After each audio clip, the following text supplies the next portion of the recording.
کھجور کی بوریاں بھری ہوئی تھیلی. اما نے کہا ایسے پکڑ کر منہ پر پھینک کر یہ پہن کر میرے کپڑے واپس کر. اللہ اکبر.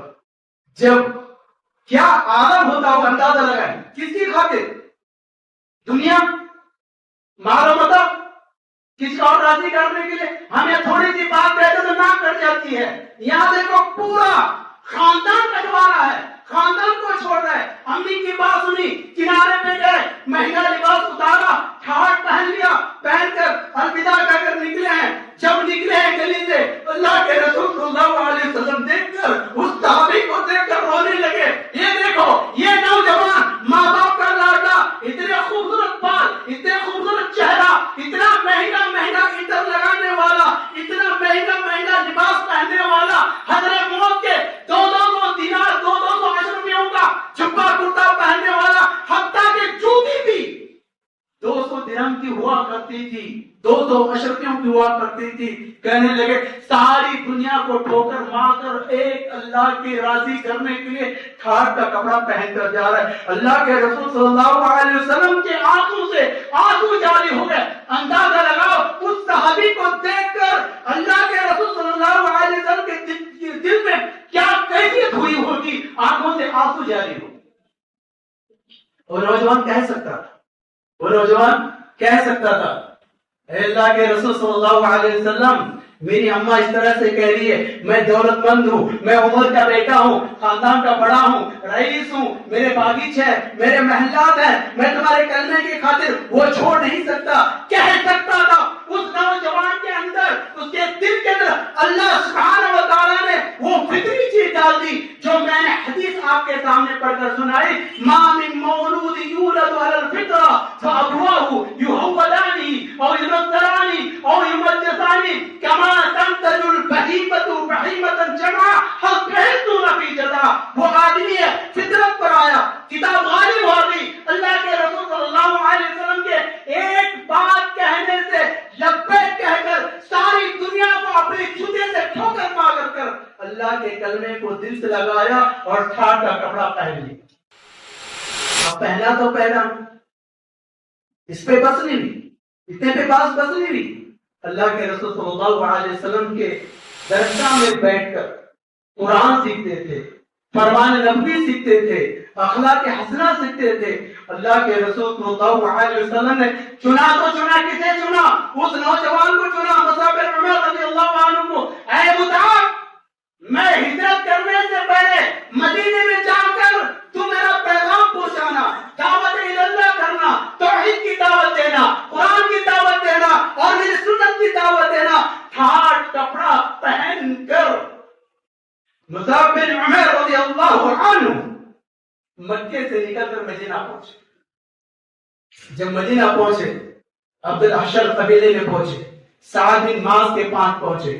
جب سعد بن معاذ کے پاس، سعد بن عبادہ کے پاس پہنچے، وہ سردار تھے. جا کر وہاں پر ڈیرا ڈالا. ڈیرا کیسا؟ ہم تو بھاڑے کا گھر ڈھونڈتے رہتے ہیں نا.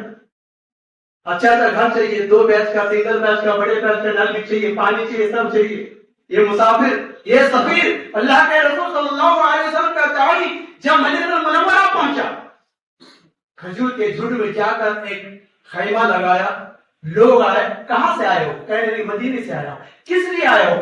اللہ کے رسول صلی اللہ علیہ وسلم کی بات سنانے کے لیے آئے. سعد بن معاذ بیٹھے، عبادہ بن صامت بیٹھ کر کہنے لگے کیا بات ہے؟ کہنے لگے ایک بات لے کر آئے، ایک پیغام لے کر آئے. وہ پیغام کیا ہے؟ میرے پیغمبر صلی اللہ علیہ وسلم کہتا ہے ایک اللہ کی عبادت کرو، زکات دو، معاملات کو اپنے آپ میں معاملات کو درست کر لو، اپنی اصلاح کر رہی ہے. کہتا صرف ایک اللہ کی عبادت.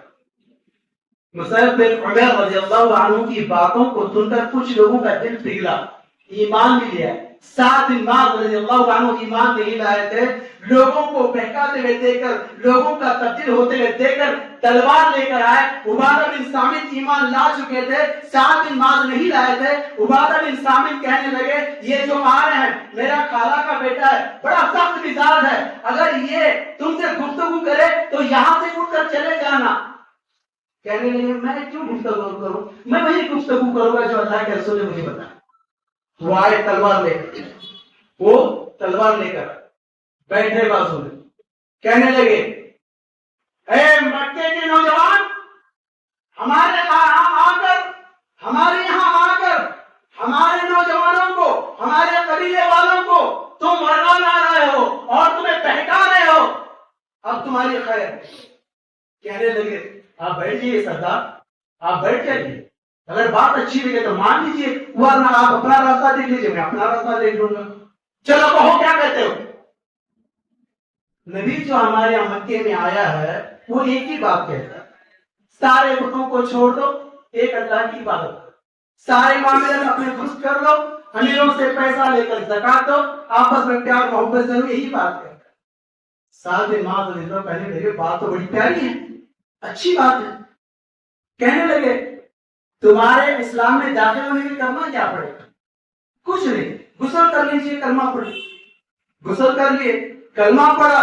سعد بن معاذ رضی اللہ عنہ کلمہ پڑھنے کی وجہ سے بنو سالم عبد الاشد قبیلے کے پورے 200 افراد ایمان لے آئے، صرف ایک شخص کے سوا، صرف ایک شخص کے سوا۔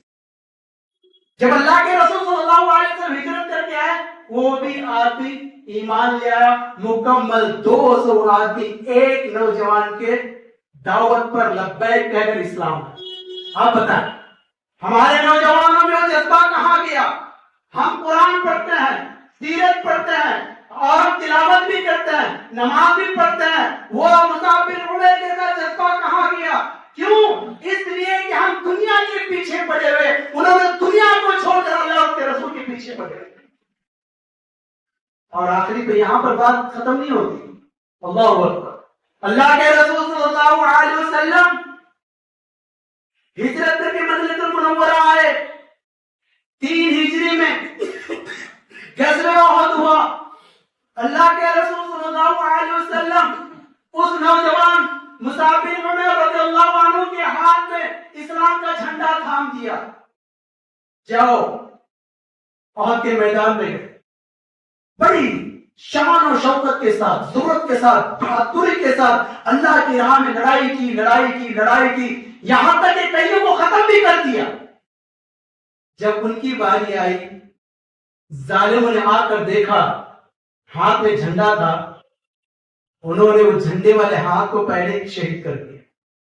مصعب بن عمیر رضی اللہ عنہ وہ جھنڈے کو نیچے گرنے نہیں دیا، بلکہ دوسرے ہاتھ میں تھام دیا۔ ظالموں نے آ کر اس ہاتھ کو بھی شہید کر دیا، اور ظالموں نے جب شہید کر دیا، مصعب بن عمیر رضی اللہ عنہ دونوں بازوں سے وہ جھنڈے کو گرنے نہیں دیا، اور ظالموں نے بے دردی سے شہید کر دیا۔